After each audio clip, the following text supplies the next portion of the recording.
वो चाह कर भी खुद को नहीं रोक पाया। मैं चाह कर भी कुछ नहीं कर पाया।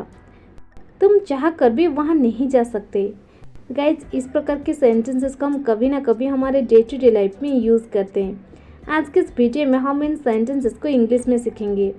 आपने नोटिस किए होंगे इन सभी सेंटेंसेस में एक चीज़ कॉमन है, वो है चाह कर भी। चाह कर भी, इसे हम इंग्लिश में लिखते हैं even if want. Even if want. चलिए इसको यूज़ करने की कंप्लीट स्ट्रक्चर देख लेते हैं। पहले आपको लिखना पड़ेगा सब्जेक्ट, इसके बाद कैंट या फिर कुडंट, इसके बाद वर्ब की फर्स्ट फॉर्म, इसके बाद इवन इफ। इवन इफ के बाद आपको फिर से सब्जेक्ट लिख देनी है, वही सब्जेक्ट, इसके बाद वांट, वांट के बाद टू। मैं आपको बता दूं, यहाँ पर वांट जो है ये एक मेन वर्ब है जो कि टेंस के हिसाब से बदल जाएगा, जैसे कि वांट्स, वांटिंग, वांटेड, ये सब। चलिए कुछ एग्जांपल्स लेते हैं ताकि आपको ये स्ट्रक्चर और अच्छे से समझ में आ जाए।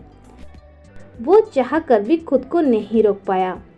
देखिए हम पहले लिखेंगे वो खुद को नहीं रोक पाया, ये पार्ट को हम पहले लिखेंगे।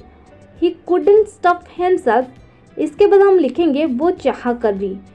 वो चाह कर भी, इसे हम लिखेंगे even if he wanted to. Even if he wanted to. So हमारा सेंटेंस बन जाएगा he couldn't stop himself even if he wanted to. He couldn't stop himself even if he wanted to.